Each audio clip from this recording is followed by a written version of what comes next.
Marcus Aurelius ruled the most powerful empire in the world, yet he wrote privately to remind himself of things most people are too afraid to say out loud.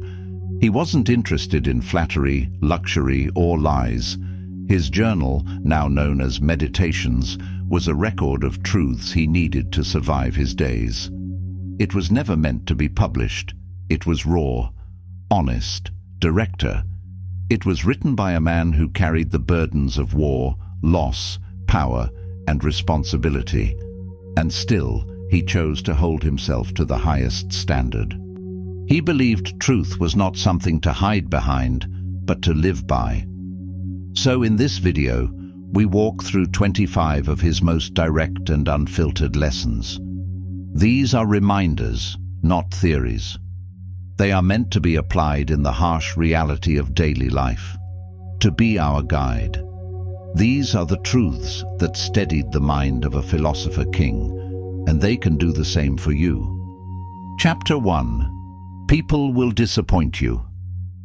Marcus begins Meditations by reminding himself what kind of people he would meet each day. He lists them plainly: the rude, the selfish, the greedy, the jealous, the dishonest. This was not pessimism, it was preparation. Expecting people to act against reason protects your inner stability. You don't need to be angry when they behave exactly as you anticipated. He knew that starting each day with this awareness made him less vulnerable to emotional reactions. If someone lied to him, if someone insulted him, it would not come as a shock. It would be a confirmation of what he already prepared for. Stoicism teaches that when we anticipate hardship, we give ourselves a chance to meet it with strength. So too with people. When you drop the expectation that people will always act fairly or wisely, you stop taking their failures personally. It becomes easier to stay calm. It becomes easier to stay true to your principles. To live peacefully, you must drop your illusions about others. If you assume people will always act with justice, you will be continually upset. But when you accept that irrationality is common, you move through the world with greater composure. You adjust your expectations to reality. You prepare yourself internally instead of trying to reshape the behavior of others. This does not mean you tolerate wrongdoing, but it means you do not let it dominate your mind. You continue to hold your standard, regardless of whether others fall short of theirs. This mindset allows you to lead without bitterness. It allows you to love others without being disillusioned by their flaws. You focus on your own behavior, your own reactions, your own contribution. The Stoic path is not about judging others. It is about strengthening yourself so that the world's disorder does not become your disorder. Chapter 2. You can do harm by doing nothing. A failure to act is still a decision. Marcus reminds himself that injustice is not just doing something wrong, it's also allowing wrong to be done. To witness harm and choose inaction is to become complicit in that harm. It is not enough to avoid committing injustice directly. One must also strive to prevent it when possible. Marcus Aurelius once said, "Often injustice lies in what you aren't doing, not only in what you are doing." This reminder forces a deeper examination of personal responsibility. It pushes us to reflect not just on our visible actions, but on our quiet hesitations. What have you allowed by looking the other way? What wrongs continue simply because you chose comfort over confrontation? Philosophy, Marcus believed, must not remain theoretical. It must live in your choices. Inaction is a choice, and often it is the one that causes the most lasting damage. To live rightly, you must see omission as a moral failure equal to direct wrongdoing. The person who watches cruelty and remains still, the one who hears a lie and does not correct it, the one who witnesses injustice and simply walks past it. Each is reinforcing the very thing they claim to oppose. Courage is not measured only by dramatic action. It is measured by the small daily decisions to not remain indifferent. The Stoic does not just avoid evil, They resist it wherever it appears. If you have the ability to help, to speak up, to intervene, and you choose silence, you are participating in the harm. You are creating space for it to grow. This principle applies to moments both personal and systemic. Whether you allow a friend to gossip unchallenged, or you witness inequality in your workplace and say nothing, your silence becomes a vote for the status quo. The world does not just degrade through malicious intent. It decays through widespread apathy. In either case, the Stoic understands that morality does not only live in intention, but in the courage to act. A noble mind without noble action is an unfinished life. To avoid responsibility because it is difficult or because it invites discomfort is to abandon the very values you claim to uphold. Stoicism is not passive. It is not about retreating into yourself and merely observing the world go by. It demands action rooted in virtue. It insists that philosophy becomes real through what you do, not what you believe in private. When injustice appears and you say, "It's not my problem," you are deciding to let it continue. You are reinforcing harm by absence of intervention. You are responsible for what you permit. You are accountable for what you ignore. You cannot call yourself virtuous if you retreat into comfort when conscience calls. Virtue, for the Stoics, was a matter of will and work. You must be willing to stand firm, even when it costs you ease, reputation, or safety. Moral clarity must outweigh convenience. That is the standard Marcus set for himself, and the one we are called to uphold. To be good in thought is not enough. You must be good in action, even when it's difficult, especially when it's difficult. Chapter 3. Most of what you do doesn't matter. Marcus writes often about focusing on the essential. He urges himself to strip away everything that doesn't serve the greater purpose. He asks, "Is this necessary?" If the answer is no, it doesn't belong in his day. This kind of questioning is meant to bring every action under review. Every meeting, every conversation, every obligation must pass through that filter. Without this, the day fills up with the demands of other people, the noise of the world, and the inertia of habit. When you stop to evaluate the necessity of your choices, you begin to realize how much time you've been giving away. You realize how many tasks feel urgent but are truly unimportant. How many commitments have become routine, not because they matter, but because they've gone unquestioned. Marcus saw that the cost of excess is not just in time, but in clarity, energy, and inner peace. Distractions accumulate and dilute your efforts.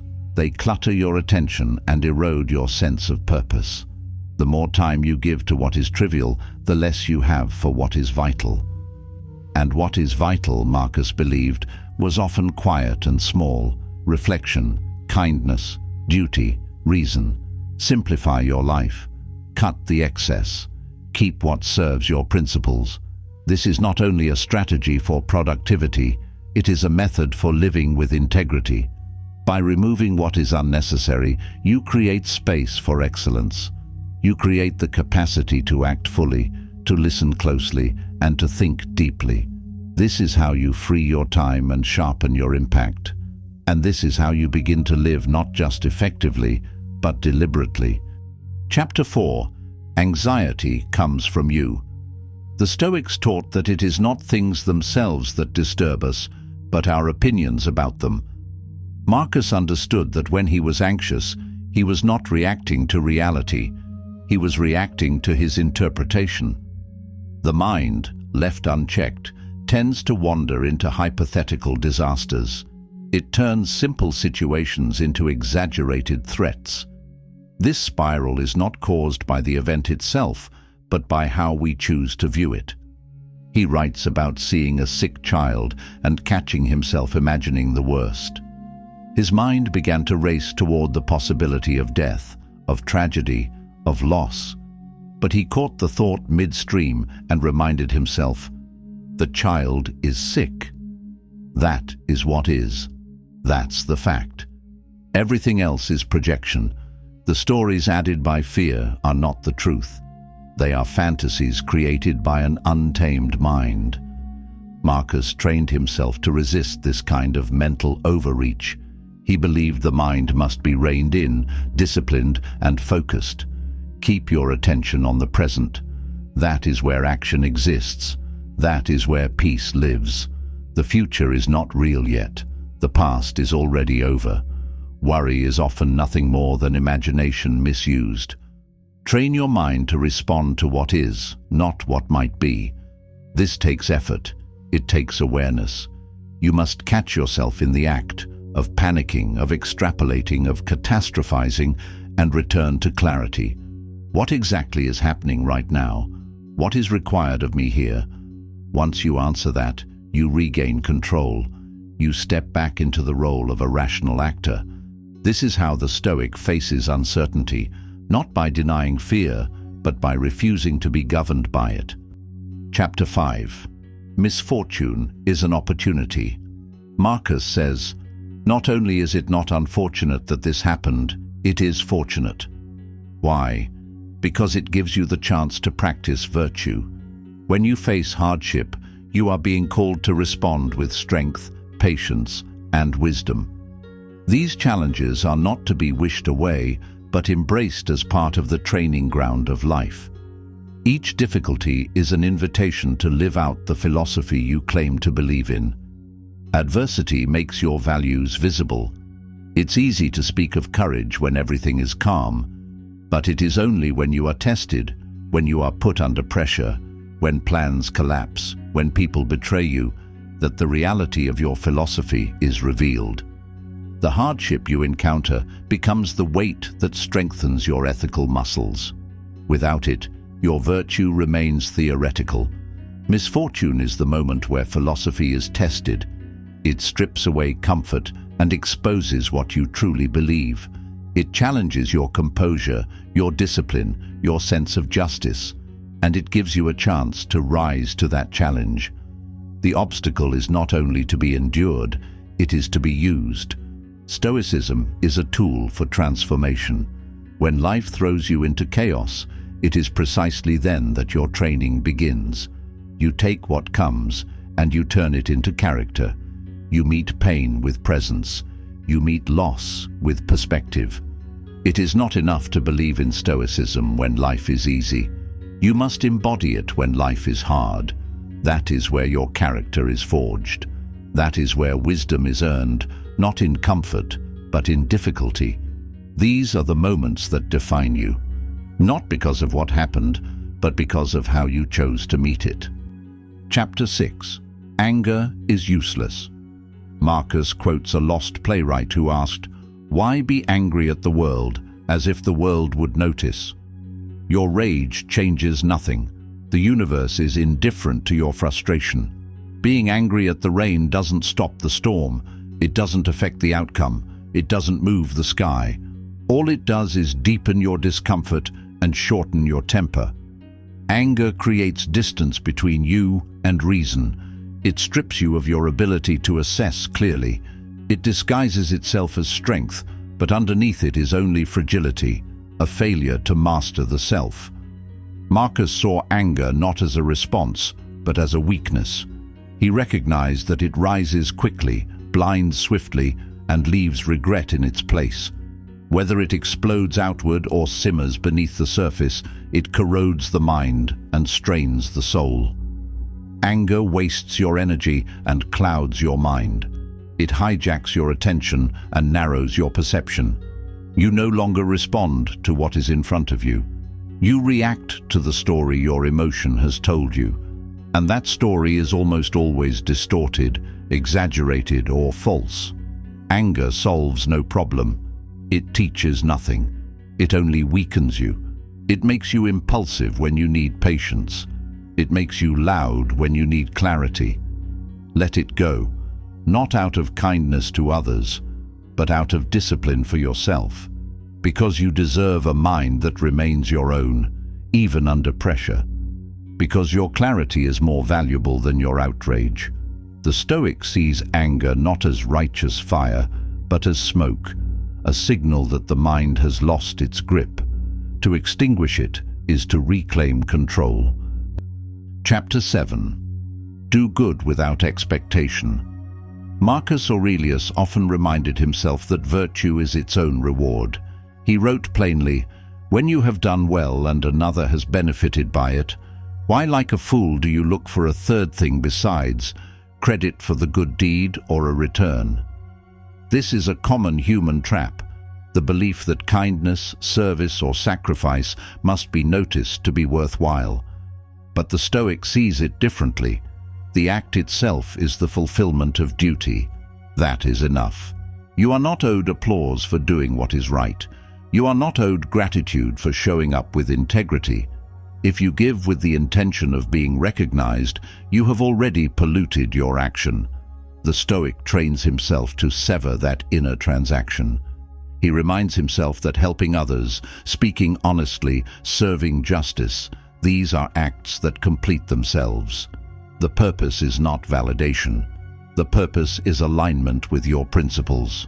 To expect something in return, whether it be thanks, praise, or loyalty, sets you up for disappointment. People forget. People misunderstand. People overlook. And if your peace depends on their response, you've built your virtue on shaky ground.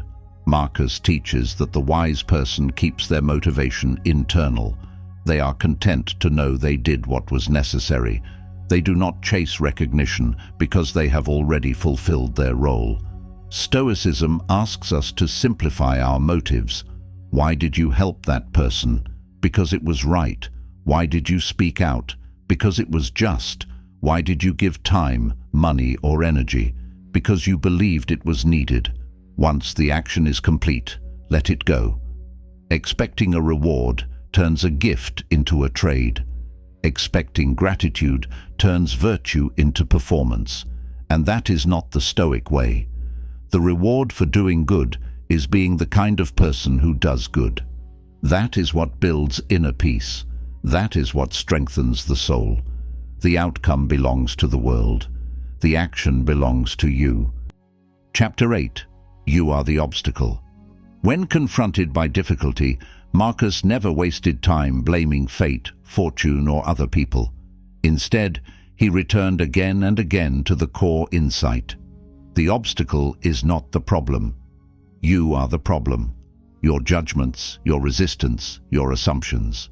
He wrote, "The impediment to action advances action. What stands in the way becomes the way." These words were not abstract philosophy. They were daily practice. Obstacles are not just barriers. They are the raw material of virtue. Every difficulty is a chance to display courage. Every delay, a call for patience. Every insult, a challenge to maintain dignity. The Stoic learns to stop viewing setbacks as interruptions and starts treating them as the work itself. This mindset turns frustration into purpose and disappointment into discipline. Marcus believed that it was our orientation toward events, not the events themselves, that determined our suffering or strength. To see an obstacle and despair is to waste it. To see it and transform it is to grow. This does not mean pretending something is good when it's not. It means seeing clearly that what blocks the path also creates a new one. Instead of asking, "Why is this happening to me?" the Stoic asks, "What can I do with this?" That shift is power. It removes the illusion of helplessness. It reconnects you to agency. Life will give you pain, loss, and change. But it will also give you the chance to respond to each of those things with reason, grit, and grace. You are the obstacle when you resist reality. You are the obstacle when you cling to how things should be. But when you engage with what is, fully, intelligently, courageously, you turn the challenge into your training ground. This is how obstacles become the way. Chapter 9. Your thoughts shape your reality. Marcus Aurelius reminds us again and again that the mind is the shaping force of life. He wrote, The soul becomes dyed with the color of its thoughts. This observation wasn't poetic exaggeration. It was a fundamental Stoic principle. What you think repeatedly becomes the lens through which you view the world. That lens shapes how you respond, how you feel, and what kind of life you build. If your thoughts are constantly focused on fear, on resentment, on envy or anger, then your world will reflect those things back to you. You will see threat where there is neutrality. You will assume betrayal where there is confusion. You will interpret challenge as failure. And so your experience of life becomes distorted, darkened by what you've chosen to dwell on. But the Stoic knows that the mind can be trained. It can be cleared. It can be brought back under discipline. You can begin to notice what kinds of thoughts occupy your attention. You can question them. You can replace them. You can shift from unhelpful stories to empowering realities. This is not optimism. It is awareness. You are not ignoring reality. You are refining how you meet it. And by refining your thoughts, you refine your choices. You become less reactive, more composed, more effective. The soul becomes dyed with the color of its thoughts. Choose the colors with care. A Stoic does not aim to suppress thought, but to clarify it, to use it with intention, to build a mind that serves virtue, not anxiety, that seeks solutions, not problems, that finds peace, not panic. The way you think becomes the way you live. That is the power of philosophy in action.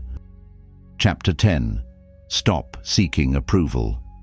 Even as the most powerful man in the world, Marcus Aurelius struggled with the need for approval. He saw this tendency in himself and worked hard to separate his sense of worth from the praise or criticism of others. He wrote, "It never ceases to amaze me. We all love ourselves more than other people, but care more about their opinion than our own." This observation cuts to the core of human contradiction. We value our own lives more than anything else, yet we hand over our self-esteem to others as if their opinion defines us. The Stoic rejects this. Approval from others cannot be the source of your confidence. It cannot determine whether you are doing well or poorly. Marcus reminds himself to evaluate who these people are, those whose praise he craves. What do they value? Are they wise? Are they just? Often the answer is no. And once you see that clearly, the spell is broken. You realize that craving their approval is no different than chasing shadows. Your judgment, built on reason, principle, and experience, must guide you. That is the only reliable compass. If you have acted justly, if you have spoken with truth, if you have served your role with integrity, then the work is done. Whether anyone notices or applauds it is irrelevant. You are not performing for an audience. You are practicing a way of life. The Stoic trains himself to let go of the need for recognition. Praise is nice, but it is not necessary. Criticism stings, but it is not fatal. What matters is that you are doing what you believe to be right. Stand firmly in your own approval, and the rest becomes noise. Chapter 11. People don't change much. The frustrations Marcus described nearly 2,000 years ago are the same frustrations we face today. He wrote about liars, braggarts, flatterers, the selfish and the unjust. These were not rare personalities, they were daily companions. This repetition across centuries reveals something fundamental. Human nature does not shift quickly. The problems we deal with are not new. They are recurring patterns in a familiar drama. We often look at the state of the world with a kind of disbelief. Why is there still greed? Why is there still betrayal, cruelty, and indifference? But the Stoic does not ask why the world hasn't changed. The Stoic expects these things. Marcus advises himself not to hope for Plato's Republic, a society governed entirely by reason and justice. That is not the world we live in. It never was. It likely never will be. To accept this is not to give up. It is to see clearly. It is to train your expectations to match reality. When you stop being surprised by selfishness or dishonesty, you reclaim your emotional balance. You stop feeling so wounded by every disappointment. Instead of shock, you bring steadiness. Instead of despair, you bring reason. This clarity allows you to contribute meaningfully. You act where you can. You hold your standard. You resist corruption in yourself. You make your influence felt through consistent virtue, not through grand delusion. And you let go of the fantasy that everyone else will suddenly become wise. People don't change much.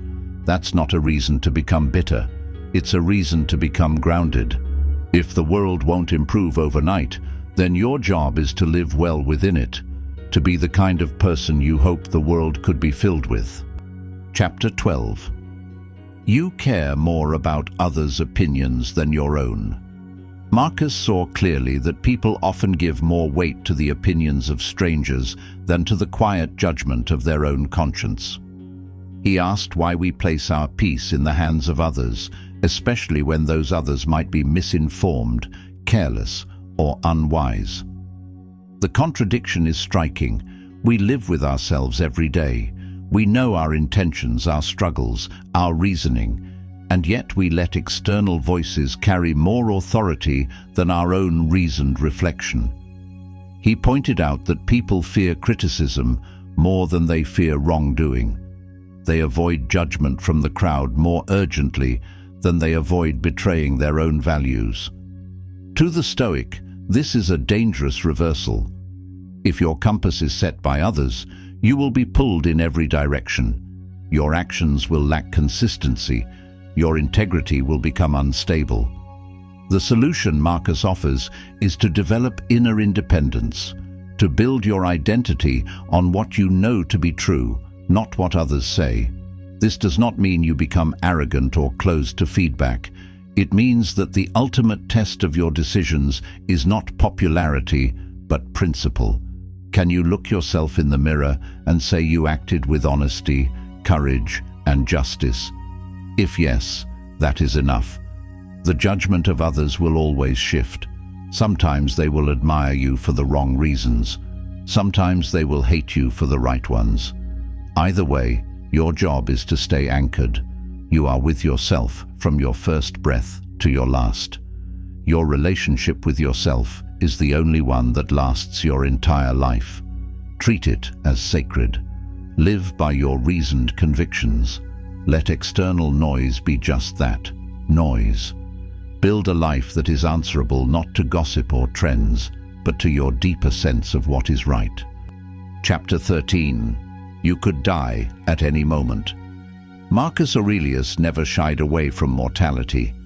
He looked at death not with fear, but with urgency. It was a constant reminder to be present, to act now, and to live with purpose. You could leave life right now, he wrote. Let that determine what you do and say and think. This wasn't meant to create panic. It was meant to eliminate hesitation. Death is not an interruption. It is the frame that gives life its urgency. Everything we do is set against the backdrop of impermanence. No one knows how much time they have left, hours, months, or years. And that uncertainty is not a curse. It is the motivation to make each choice count. We waste time as if we will live forever. We delay conversations. We postpone projects. We wait to speak truth. But Marcus reminds us, you are not promised tomorrow. You are not even promised this afternoon.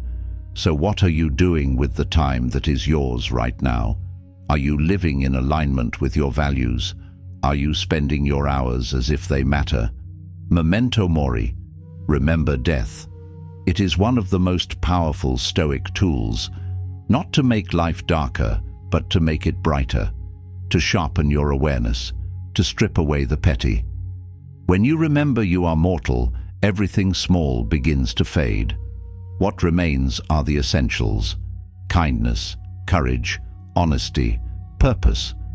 Let death be your teacher, not your enemy. Let it remind you to say what needs to be said, to act with urgency, not anxiety, to be sincere rather than strategic. Let it return you to this moment over and over until you are living as if time actually matters, because it does. Chapter 14. Accept change completely. Marcus Aurelius was no stranger to change. He lived through wars, plagues, personal losses, and the constant uncertainty of ruling an empire. But instead of resisting change, he studied it. He accepted it as a law of nature. Everything in life, he wrote, is in motion. Nothing is stable.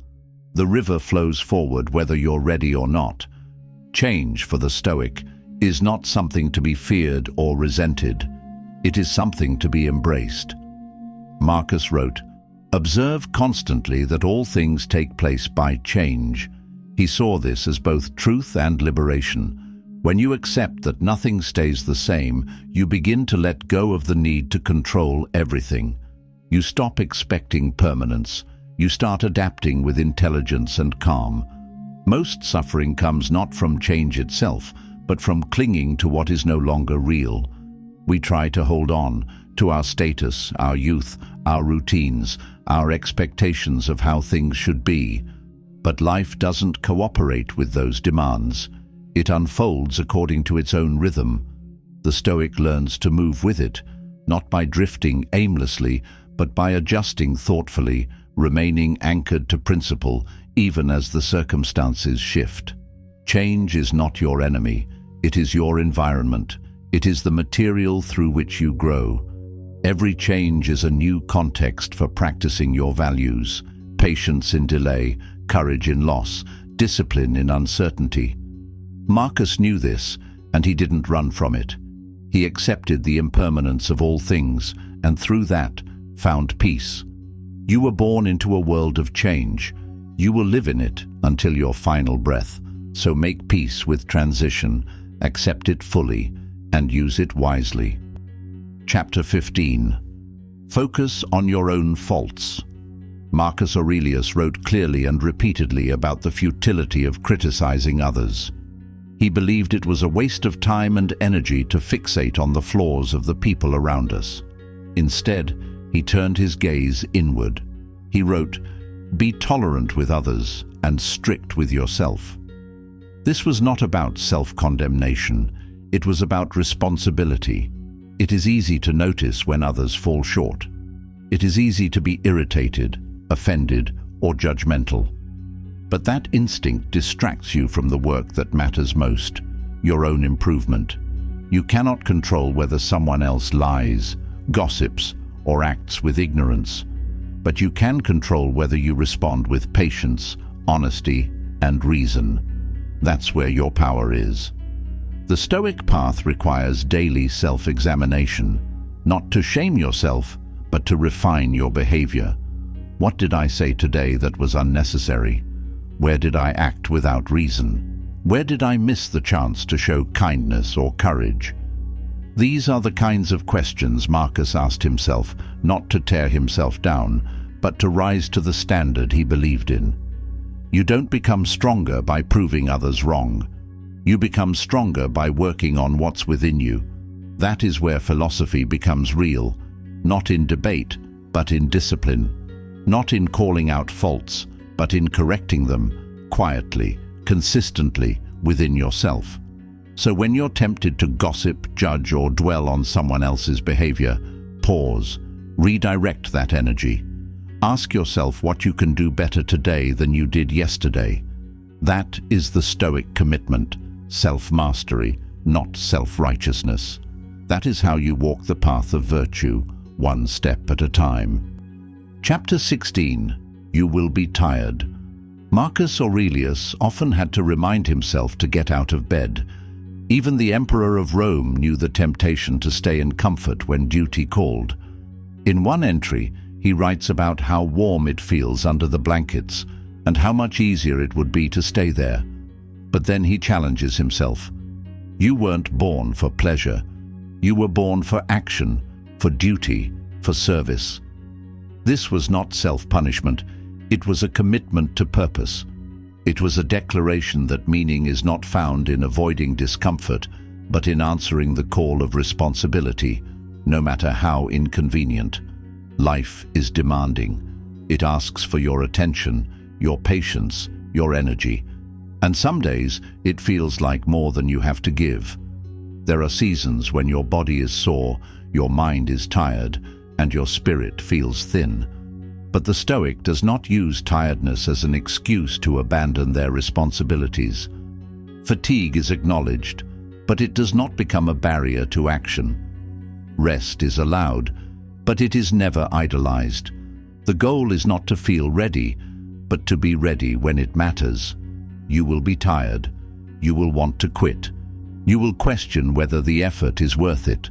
But the discipline of showing up, even when you're exhausted, builds a kind of inner strength that rest alone cannot give. Marcus believed that people who love what they do are willing to wear themselves down doing it. Not recklessly, but willingly, because the work matters, because living according to your principles matters, because living without regret matters. There is a quiet nobility in carrying on when it would be easier to turn back. When you keep your commitments on the days you least feel like it, you strengthen your integrity. You remind yourself that your values are not based on mood or energy, but on a deeper sense of who you are striving to become.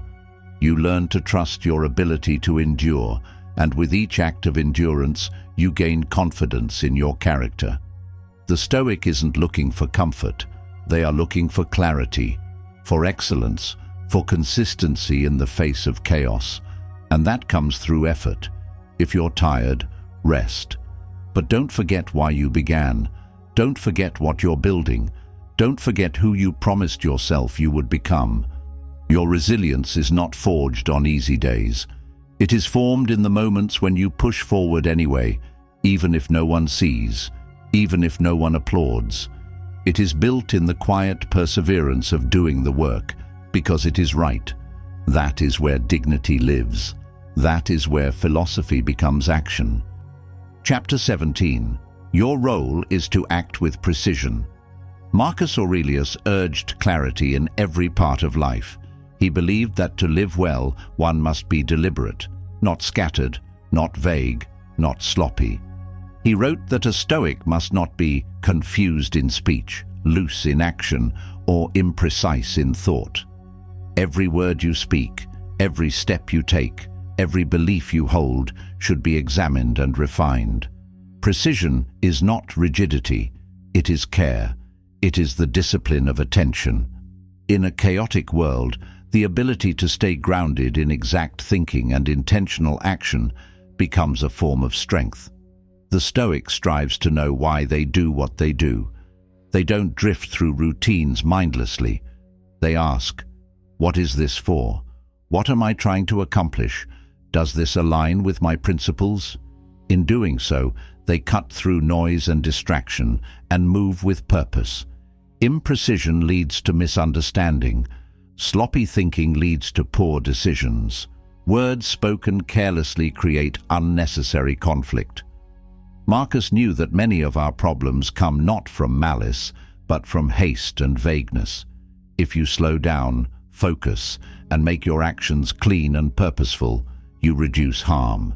You live with greater impact and less regret. Precision does not mean perfection. It means presence. It means bringing your full attention to the moment and choosing not to waste it. It means saying only what is necessary and doing only what serves the good. It means aligning your thoughts, speech, and deeds so that your life becomes coherent, not fractured by impulse or confusion. This is how the Stoic sharpens their edge, not by volume, but by clarity, not by force, but by accuracy. When you move with precision, you conserve energy, you avoid chaos, and you develop the kind of character that commands quiet respect, because nothing is wasted, everything is aligned. Chapter 18. Don't argue about virtue, live it. Marcus Aurelius didn't spend much time debating what it meant to be good. He believed those conversations while sometimes useful, often became distractions. Instead of theorizing about ethics, he urged himself to live them. "Waste no more time arguing what a good man should be," he wrote. "Be one." Philosophy, for the Stoic, is a matter of action. It isn't about winning debates or impressing others with clever words. It is about aligning your choices with your values. You don't need to talk endlessly about kindness if you are practicing it. You don't need to explain justice if your life demonstrates it. The truth is found in the way you live. There is nothing wrong with study or reflection, but the Stoic sees these as means to an end, the end being action. If your understanding of virtue never shows up in how you speak, how you treat others, how you make decisions, then it hasn't taken root. The mark of a philosopher is not complexity, it is consistency. Living your philosophy gives it weight. It becomes a quiet presence in your relationships, your work, your routines. You no longer have to convince others you believe in something. They can see it, they can feel it. A person who lives with integrity carries an influence that words alone can never match. So focus less on describing the ideal and more on embodying it. That is the Stoic way: to show, not tell, to do, not declare, to build a life so clearly rooted in principle that it becomes a model, not through noise, but through example. Chapter 19. No one is immune from death. Marcus Aurelius returned again and again to the reality of mortality. He reminded himself that death comes for all, emperor and servant, warrior and merchant, philosopher and thief. In one passage he reflects on the great names of history and asks, where are they now? Forgotten, dissolved, returned to the same earth as everyone else. Death is not a threat for the Stoic. It is a reminder.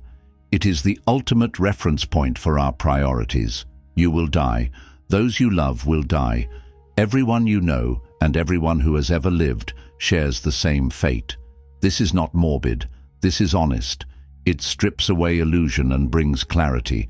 When you remember that you will die, small grievances lose their power. Trivial distractions feel less tempting. Arguments seem less important. What matters rises to the surface. Who do you want to be while you are still here? What values will you live by, knowing your time is limited? These are the questions death invites us to ask. To the Stoic, the awareness of mortality is a powerful motivator. It calls you to live now, to speak truth now, to act with justice now. Marcus wrote, "You could leave life right now.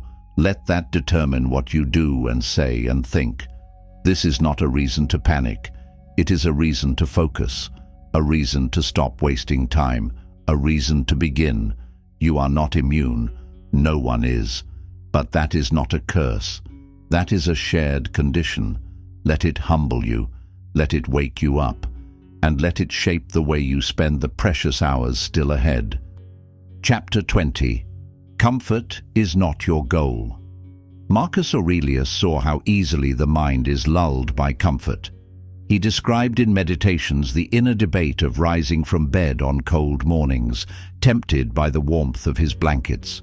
But comfort, he reminded himself, is not the purpose of life. Ease is not the measure of a day well spent.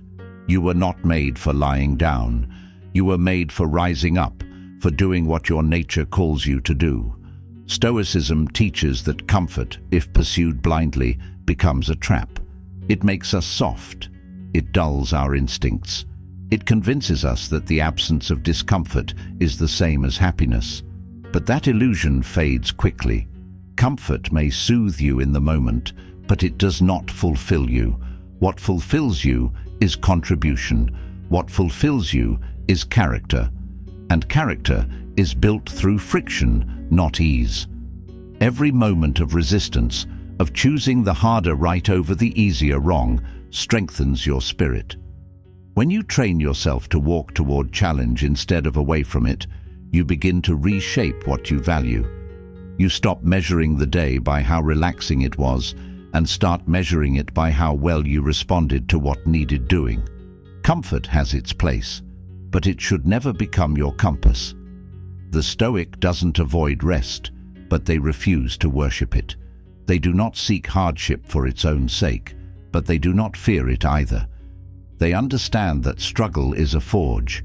It shapes you, it reveals your limits, and asks if you are willing to grow beyond them. So when you feel the pull of ease, ask yourself, will this strengthen me or soften me? Will this lead me to become more capable or more dependent? The Stoic's aim is not safety, but strength, not escape, but engagement. Comfort is pleasant, but purpose is better. Chapter 21. Mind your own business.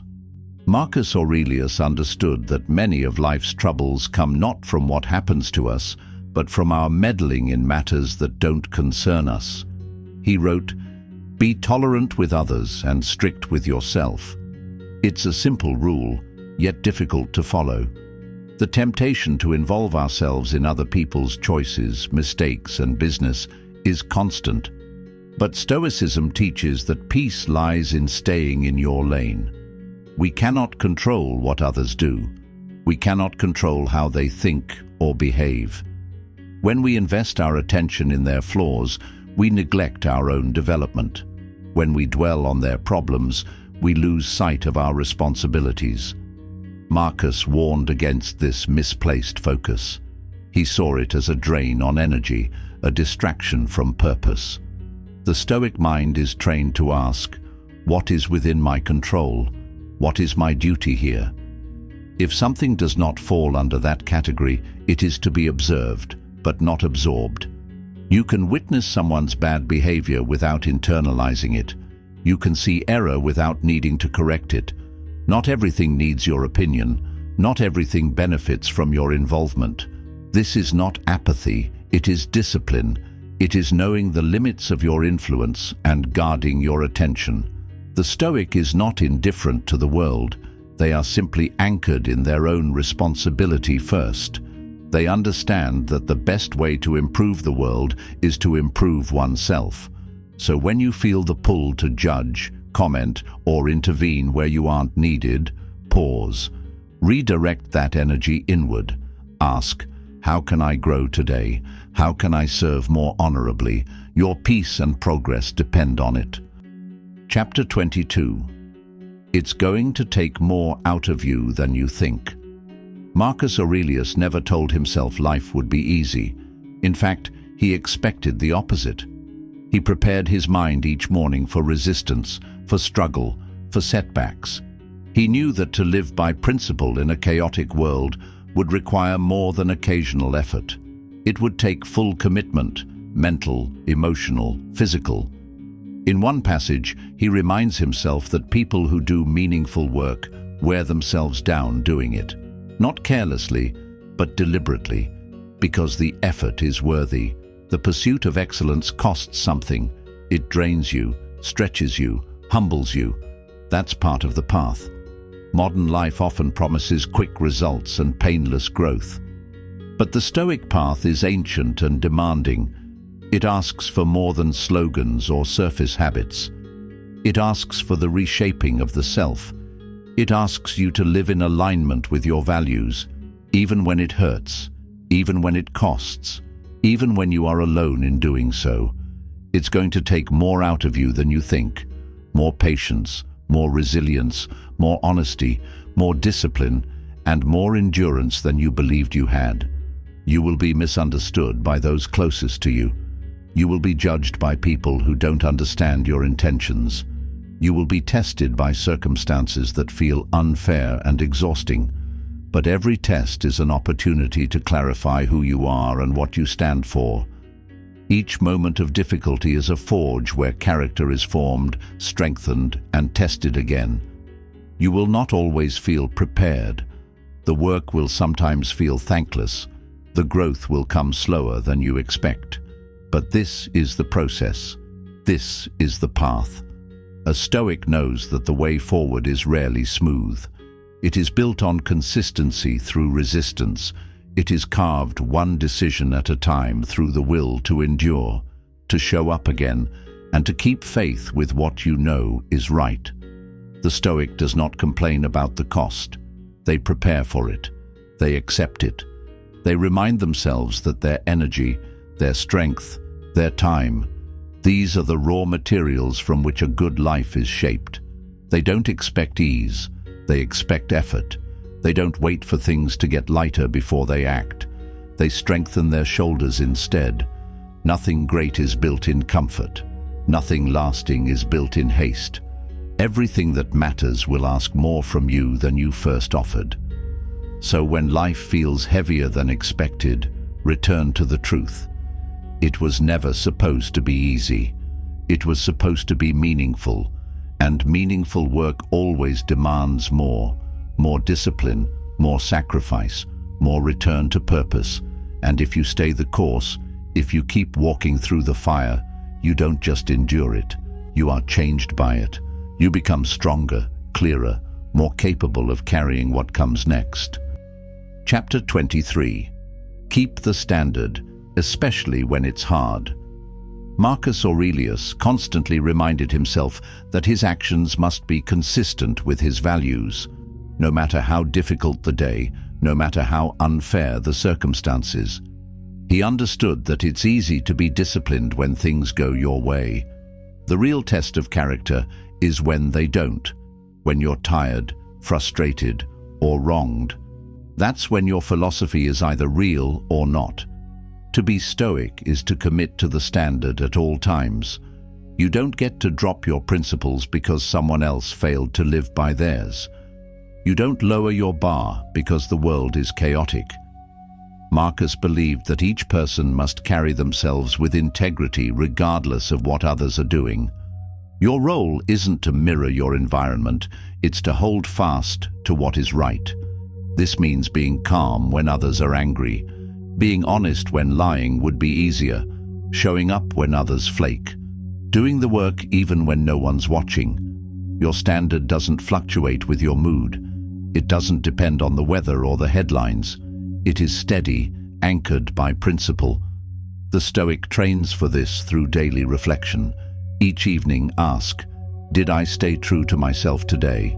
Did I let my frustration control me? Did I honor the discipline I committed to? These questions are not for shame. They are tools for alignment. They bring your actions back to your intention. They keep you honest. Holding the line will not always feel rewarding in the moment. It will often feel lonely. It may cost you admiration or recognition, but it will earn you something deeper, self-respect. You will begin to trust yourself. You will begin to feel that your word means something, even when no one else hears it. So when the world presses you to compromise, resist. When comfort tempts you to cut corners, resist. When anger urges you to lash out, resist. Keep the standard, especially then. That's when it matters most. Chapter 24. Return to the work. Marcus Aurelius returned to his writing daily, not to impress anyone, but to remind himself of what mattered. He used his journal as a place to sharpen his thinking, discipline his impulses, and re-anchor his intentions. He knew that clarity does not stay with us by accident. It must be maintained. And the way we maintain it is by returning, again and again, to the work of self-examination. A Stoic does not graduate from the fundamentals.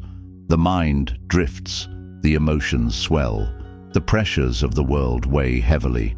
The antidote is to come back to what you know is true, to repeat the principles, to rehearse the values, to review your actions and measure them against your ideals. This is not obsession, it is maintenance. It is the craft of living. There will be days when you feel off course.